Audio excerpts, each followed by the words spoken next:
Assalamualaikum warahmatullahi wabarakatuh.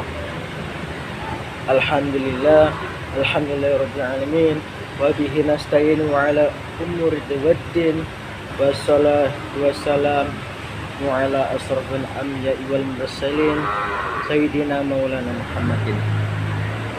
Allahumma shalli ala Muhammadin nabiyil ummi, Allahumma shalli ala Muhammadin abdika wa rasulika nabiyil ummi, amma ba'du.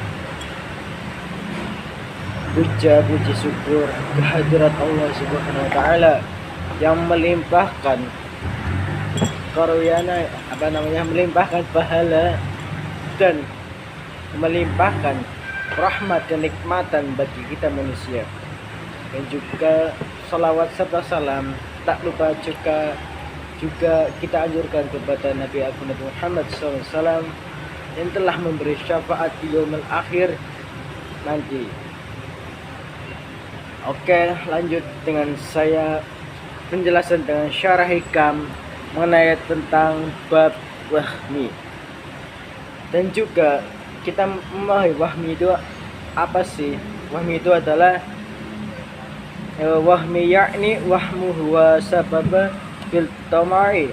Itu adalah sebab dari ketamaan finnasi, sebuah dari ketamaan yang dimiliki oleh manusia, salah satunya mengharapkan dari pemberian orang lain bahwa kita itu akan diberi. Dan juga wadzalika kafibin fi hati ahwami alladhi wa huwa asluhu. Dan juga salah satu keasalan wahmi itu adalah bayangan kosong, ya, sesuatu yang dimana otak kita itu tidak ada mempunyai pemikiran bahwa mempunyai sifat tama itu adalah sebuah tidak kebagusan bagi kita maupun bagi orang lain.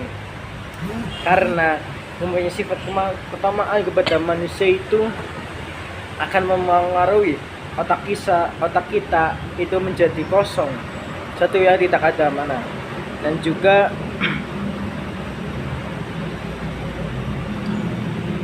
wa asluhu amru idza huwa utawi waham ibarati an dakhlihi wa hasababa lan krono takdirin lan kelawan takdir bangkos maksud takdir la in nafsu lan nafsu biqadati tunduk lahu marang waham an min iqtiyadah in aqli. Dan juga kita sebagai manusia harus mentaati kepada Allah SWT, harus tunduk bahwa kita itu adalah sebuah manusia yang biasa dan memiliki Tuhannya, dan juga memiliki bersifat qanaah, harus bertawakal.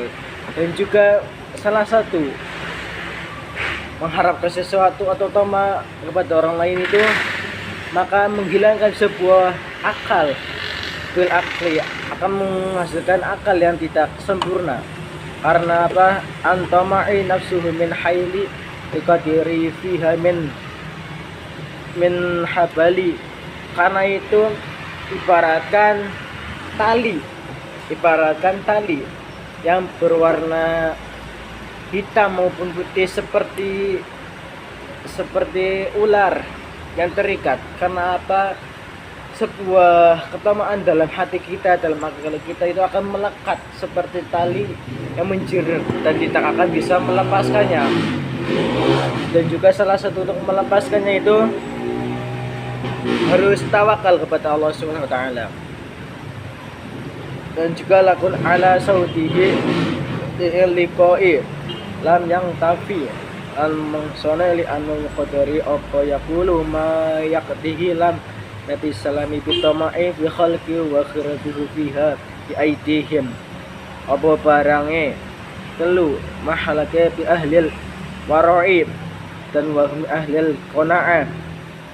Nah, ini salah satu untuk menghilangkan rasa ketamaan. Kita itu harus wara'i dan juga namanya apa? Kita harus saling menerima dalam sesuatu, dan juga haramu qatuhu wa haramu ma tama'u adalah sebuah hamba yang merdeka selama dia menerima orang yang merdeka hambanya selagi toma. Sedangkan di sini bahwa illa ahli war'i khasiu kang telun wa hum lan wong ahli qanaah.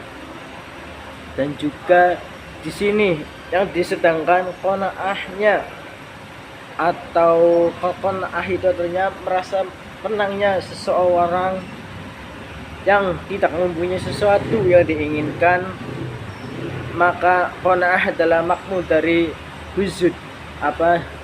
Zuhud, maksudnya zuhud itu adalah merdeka dari dunia atau menghindari dari dunia, ketamaan maupun mengharapkan dari sesuatu orang yang diberi pada kita.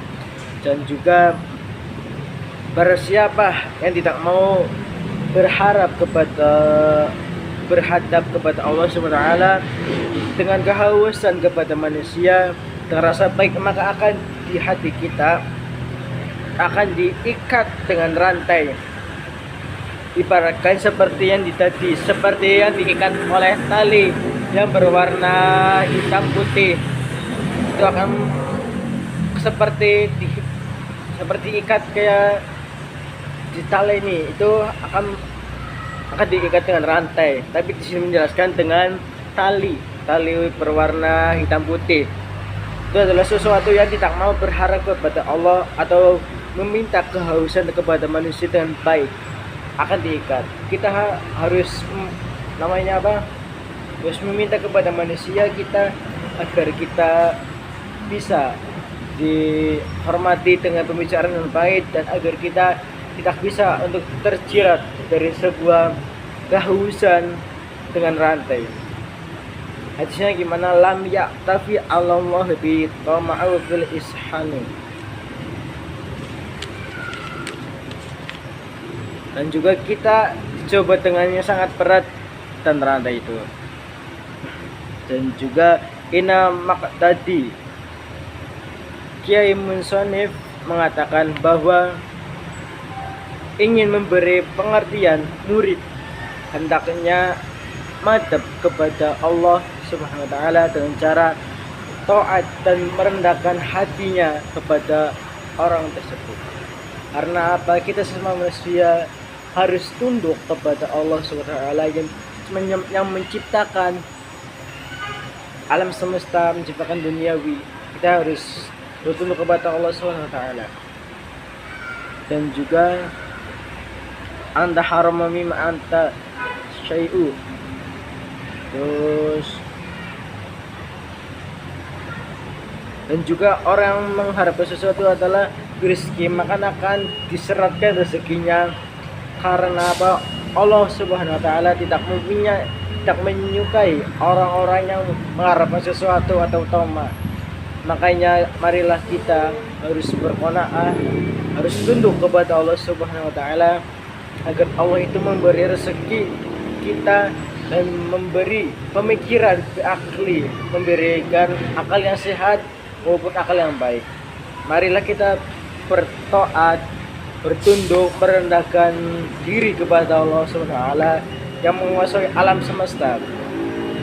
Cukup sekian. Mungkin mohon maaf jika ada salah atau penjelasan dari sebuah kitab dari kitab Hikam Syarah Hikam ini. Jika saya ada salah, kurangnya mohon maaf. Allahumma fiq ila abu mutarik. Wassalamualaikum warahmatullahi wabarakatuh.